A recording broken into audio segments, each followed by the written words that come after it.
And we want to welcome to the program U.S. Congressman Thomas Massie from Kentucky District 4. Good morning, sir. Good morning. Thanks for having me on your show, Tom. Yeah, welcome back. You were at Cleveland for the RNC. Tell me about that experience. Very exciting time. Governor Bevin was there, and our Lieutenant Governor, Janine Hampton. Congressman Hal Rogers was there representing us, Mitch McConnell.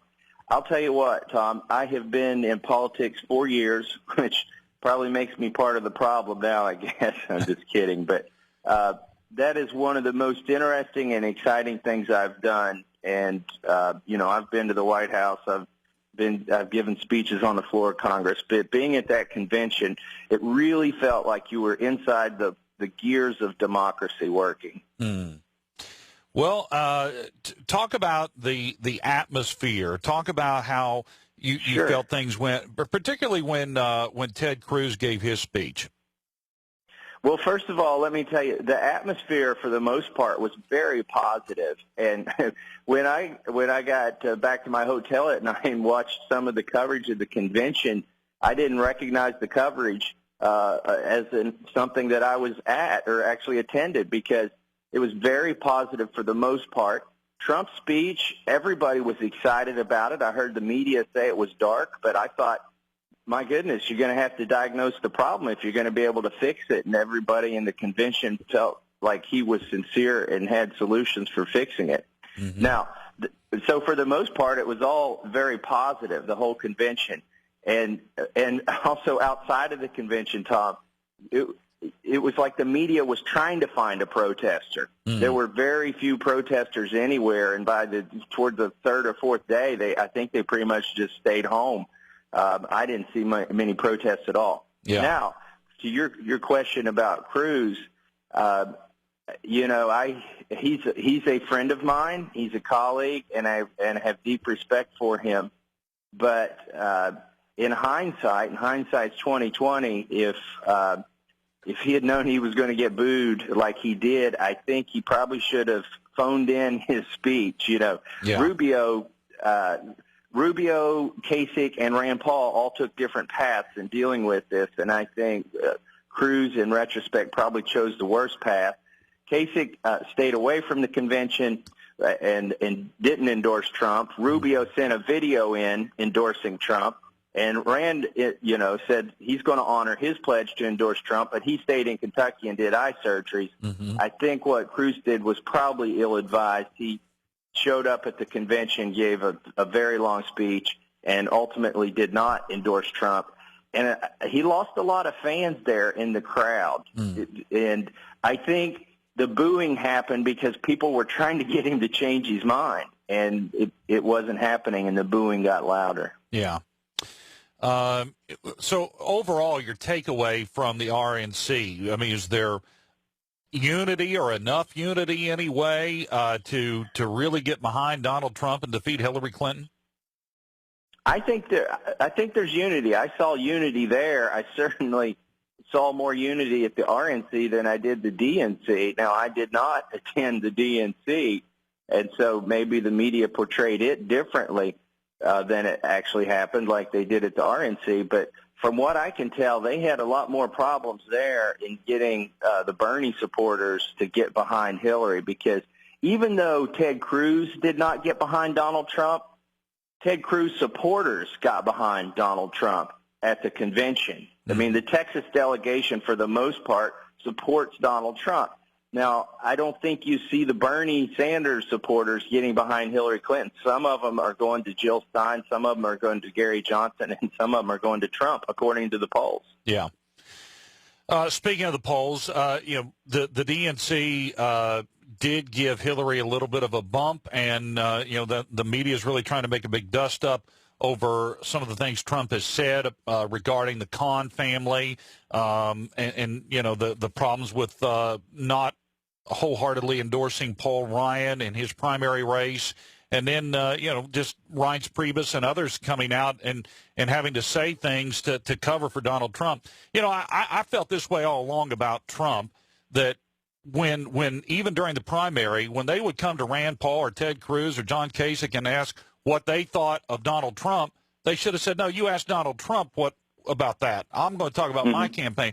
Wouldn't that be great if just everybody would say, you know what, just go ask him about it. I don't need to comment on it. Well, this is something where a lot of people can't hold their tongues. I would say never forget this. People are criticizing the words that Trump chooses, okay? But when you look at Hillary, it's not her words, it's her deeds, whether it was Benghazi, whether it was the email cover-up, and gee, Mani, you can go all the way back to Vince Foster if you really want to look into what she's done and her circle of people and what they've been a part of. Right. So, if you don't like Trump's words, take a look at Hillary's deeds. Boy. And the Supreme Court, I'm telling you, that is where it's at. Hillary says she's for common sense gun control, but then at the same time, Tom, she says she doesn't agree with the Supreme Court decisions on gun control, which were Heller versus D.C. and McDonald versus Chicago. Those two Supreme Court rulings basically said you can't ban guns. So what she's telling us, Tom, is she wants to appoint Supreme Court justices who would have decided those cases differently, who would have allowed gun bans. So you can't say you support the Second Amendment and you don't want to repeal it, while at the same time you want to put judges on there who would repeal it. Right, right. You're talking about guns. The ATF, I saw this headline, is illegally hoarding American gun owners' personal information.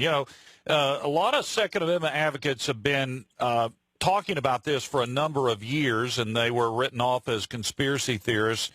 But now we find out that it's actually true. It is true. We found this out because the GAO did a study that Chairman Issa, who was the chairman of the Oversight Committee that I serve on, now it's Chairman Chaffetz, but Chairman Issa, as a part of Fast and Furious, launched an investigation at his request at the GAO, and they found out that the ATF is keeping gun records illegally. Now, this is not even the first time they've been caught doing this. They were caught several years ago, back about 2008, I think.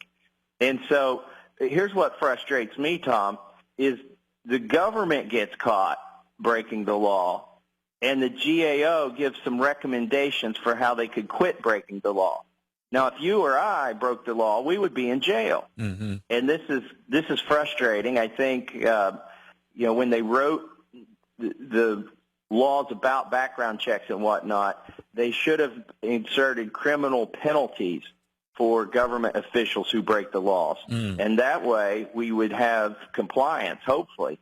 But here's what this is all about, Tom. And in Hawaii, the state of Hawaii is asking the background check folks, the federal government, to keep all of the gun records so that they can check on people if they whether they've newly committed some kind of crime.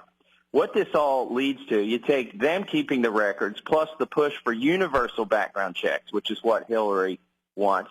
You add that up, and what you'll have is a universal gun registry. And that is and always has been the precursor to confiscation in every country that's confiscated guns.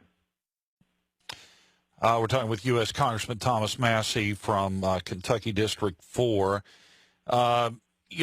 President Obama says that the $400 million payment to Iran just happened to be on that same day. It's just a coincidence. They weren't making a ransom payment for the hostages. Well, I disagree, and there are other people within the administration that more or less admit that it was all part of the same big deal. Right. And obviously this has been on the news, but I'll reiterate it. It just sets a bad precedent and incentivizes bad behavior on the part of other nations. If you give them money, that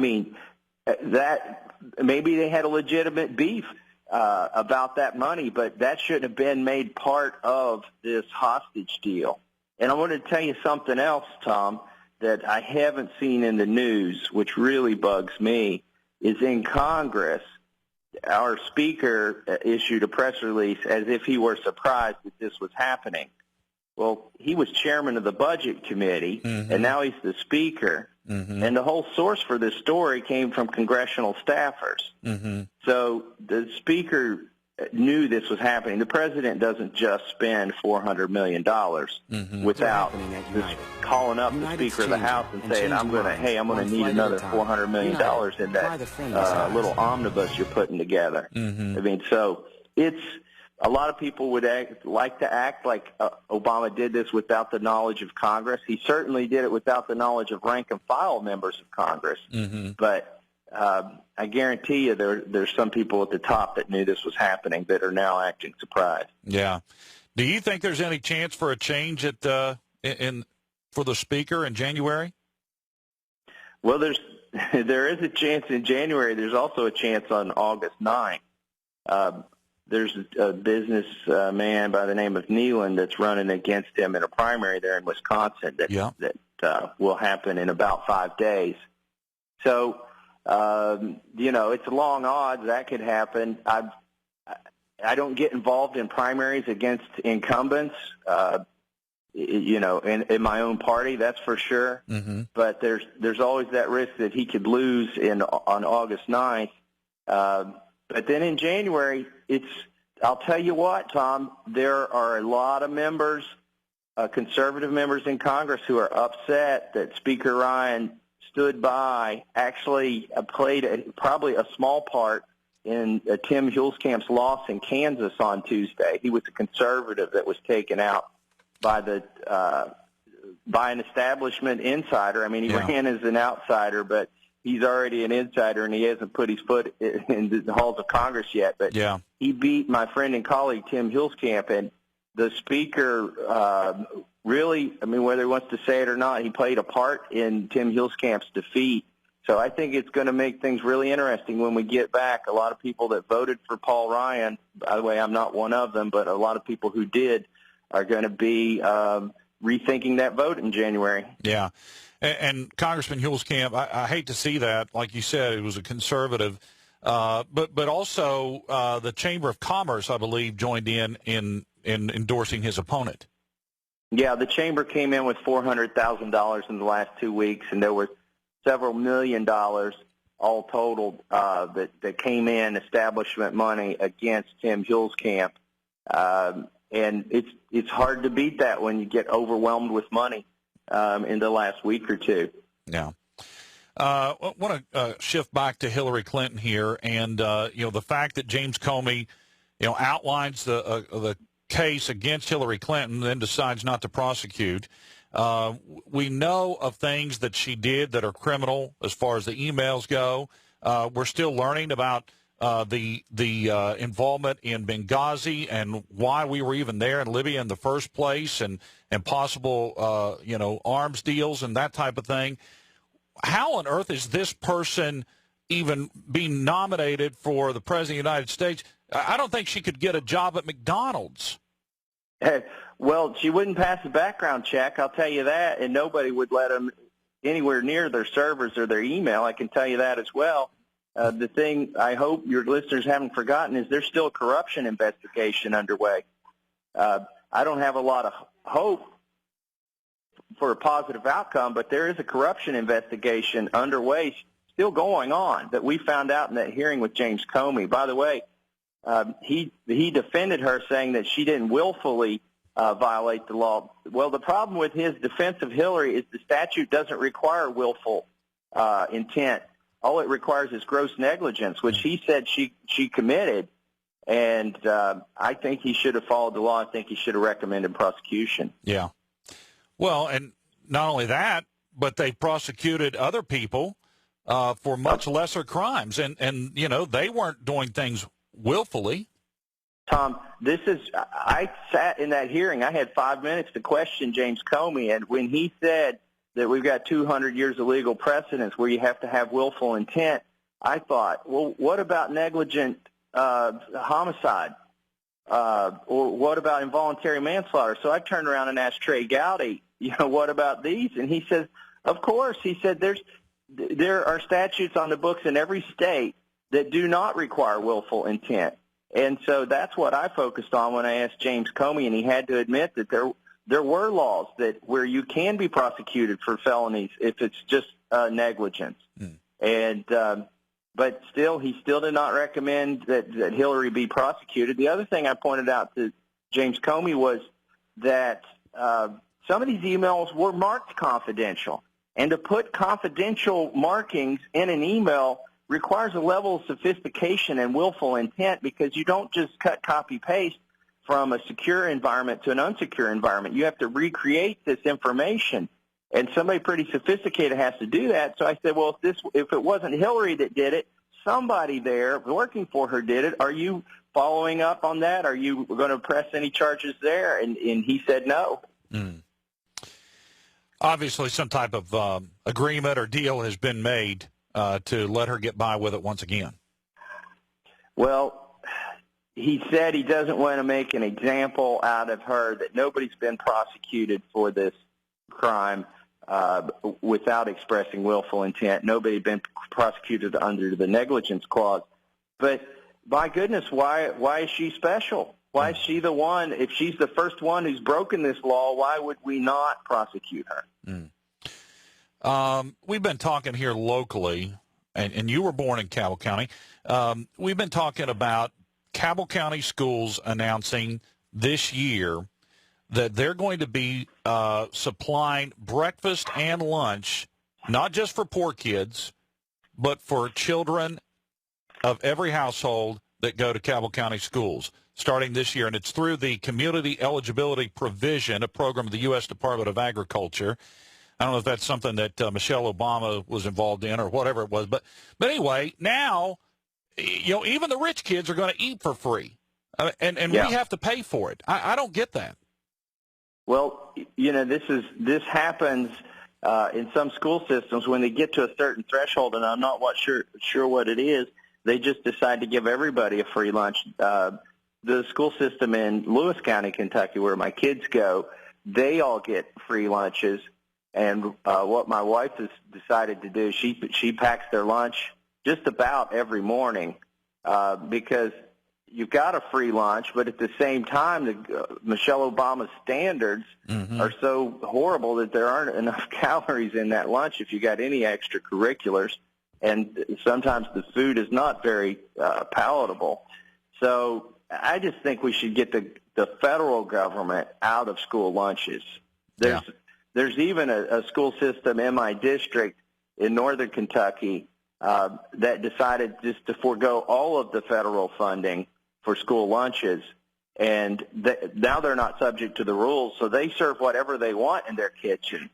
Now, it's hard to do that if you're in a school system that has a lot of low-income households, but what they found out is more people are buying the lunches now that they're palatable, and it made their school lunch program viable.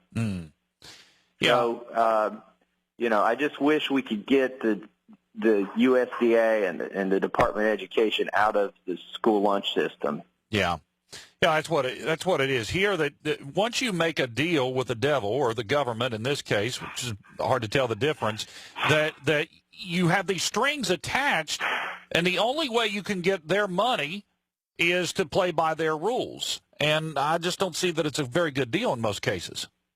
Exactly. All of it comes with strings attached, and it's like taking a hook.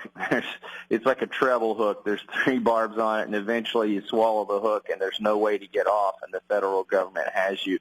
And in reality, they're not providing a majority of the funding. The local taxpayer is, yet the local taxpayer gives up their ability to make decisions for their children in the local school system by virtue of swallowing that hook. And in a lot of cases, it's only 5% of the funding or 10% of the funding, but they give up so much for that funding. Yeah. Well, that's great. Yeah, go ahead. Speaking of Cabell County, you mentioned that I was born in Cabell County. I grew up here in Kentucky, but I was born in Huntington, and so I'm going to come back to Huntington on October 1st. Evan Jenkins, the excellent congressman from West Virginia, has invited me to be his guest speaker at the Lincoln Day dinner that Wayne and Cabell County is having. It's going to be at the Guyan Country Club on October 1st from 5:30 to 7 o'clock, the Lincoln Day dinner. This is for Republicans. If you're a recent Republican, they probably have you. and I'll get you some more details next time I'm on the show. That sounds good. Look forward to it. Lincoln Day dinner, October 1st, Guyan Golf and Country Club with Congressman Thomas Massie, my guest. Thank you so much for coming on. Appreciate it. Have a